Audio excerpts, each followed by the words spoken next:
اللهم صل على سيدنا محمد يا رب صل وسلم دائما أبدا على حبيبي. الحمد لله نحمده ونستعينه ونستغفره ونؤمن به ونتوكل عليه ونعوذ بالله من شرور أنفسنا ومن سيئات أعمالنا من يهده الله فلا مضل له ومن يضلله فلا هادي له ونشهد أن لا إله إلا الله وحده لا شريك له ونشهد أن محمدا عبده ورسوله أما بعد فأعوذ بالله من الشيطان الرجيم بسم الله الرحمن الرحيم يا أيها الذين آمنوا قوا أنفسكم وأهليكم نارا صدق الله العظيم وصدق رسوله النبي الكريم. میرے بزرگوں دوستوں، قرآن کی آیت کو ترجمہ ہے، اے ایمان والو تم خود بھی جہنم کی آگ سے بچو اور اپنے اہل و عیال کو بھی اس آگ سے بچاؤ، اس کا ایندھن آگی اور پتھر ہے. اگلے جمعہ میں کوئی بات ہو رہی تھی کہ مجھے اپنے بچوں کو اب مجھے جو ہے بزرگان دین کے پاس، علماء کے پاس بیٹھنا چاہیے، ان کی صحبت میں رہنا چاہیے. ان کی صحبت کے اثرات کیا ہوتے ہیں؟ جب ہم علماء کے بیچ میں رہیں گے، علماء کے ساتھ اٹھنا بیٹھنا رہے گا. کہا جاتا ہے کہ جب آدمی آ کر کے دکان میں بیٹھتا ہے تو آتا لگائے نہ لگائے، جب وہاں سے نکلتا ہے تو خوشبو اس کے اندر باقی رہتی ہے.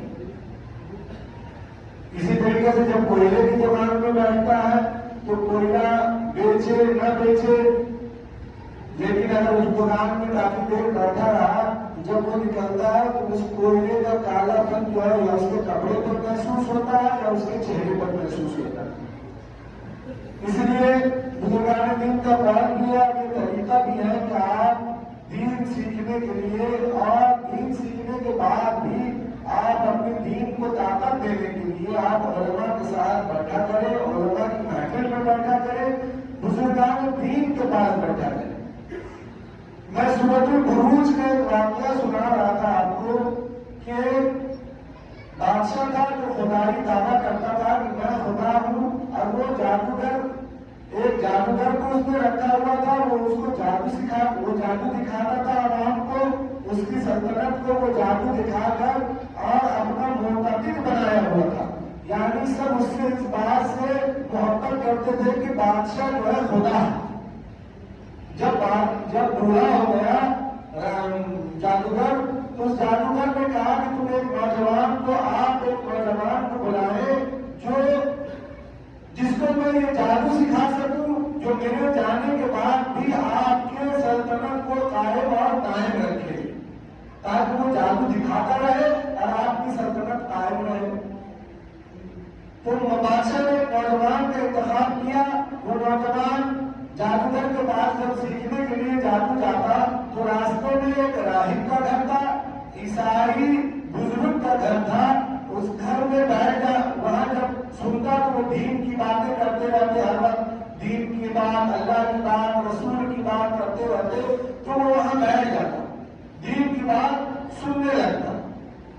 تھوڑی دیر وہاں بیٹھتا، پھر جادوگر کے گھر چلا جاتا، پھر جادو سیکھتا، پھر لوٹتے ہوئے پھر راہب کے پاس بیٹھ جاتا، پھر دین کی بات سیکھتا اور پھر اپنے گھر چلا آتا.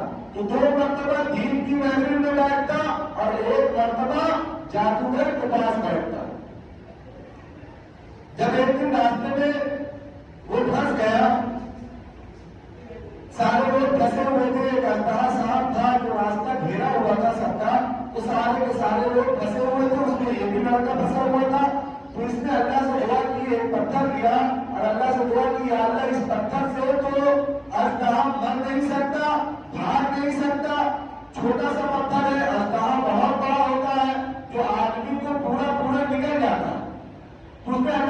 کہ اللہ کا تیرا دین سچا ہے تو تو اس پتھر کے معاملے سے اژدہا کو وہاں سے بھگا دے یا ہٹا دے یا مر جائے. تو اس کی یہ دعا کرنے کے بعد جب وہ اس پتھر سے اس کو مارا اژدہے کو، تو اژدہا وہاں سے چلا گیا، ہٹ گیا. سارے لوگوں نے وہاں سے راستہ کو پار کیا اور اپنے اپنے مقام کو گئے. تو اس نوجوان نے کلمہ پڑھ لیا. اس کو یقین ہو گیا کہ راہب کا دین سچا ہے اور یہ جو جادوگر تھا یہ صرف بہلا پھسلا رہا تھا، یہ لوگوں کو اپنا فن دکھاتا تھا. جب بادشاہ کو یہ ساری باتیں معلوم ہوئی تو اللہ نے ان کے اس بزرگ کے اس لڑکے نوجوان کے ہاتھ پر کچھ کرامتیں ظاہر کر دی. کرامت کیا تھی کہ جب وہ کسی گنجے کے سر پر ہاتھ پھیرتا تو بال آ جاتے، جب کسی نابینا کے ہاتھ پر ہاتھ پھیرتا تو آنکھ آ جاتی. اس طریقے سے جب بادشاہ کو یہ ساری باتیں معلوم ہوئی تو بادشاہ بہت خوش ہوا کہ ہم نے تو اسے جادو سیکھنے کے لیے کہا تھا، لیکن اس نے ایسا جادو سیکھا ہے کہ جادوگر کبھی کسی کا آنکھ نہیں لا سکتا. جادوگر سے کہیے کہ کوئی اندھا ہے، نابینا ہے، اس کو تم آنکھ والا بنا دو تو اس کی ہمت نہیں، اس کی طاقت نہیں، اس کی اوقات نہیں تو وہ اس کو آنکھ نہیں لا دے. کسی گنجے کو کہیے جو پیدائشی گنجا ہو، اس کو جادوگر کو کہیے کہ تم اس کو بال اگا دو تو اس کے اندر وہ طاقت اللہ نے نہیں دی. یہ ساری طاقت اللہ کی ہے. وہ اللہ نے یہ طاقت اور یہ کرامت اس لڑکے کے، اس نوجوان کے ہاتھ میں ظاہر کر دیا.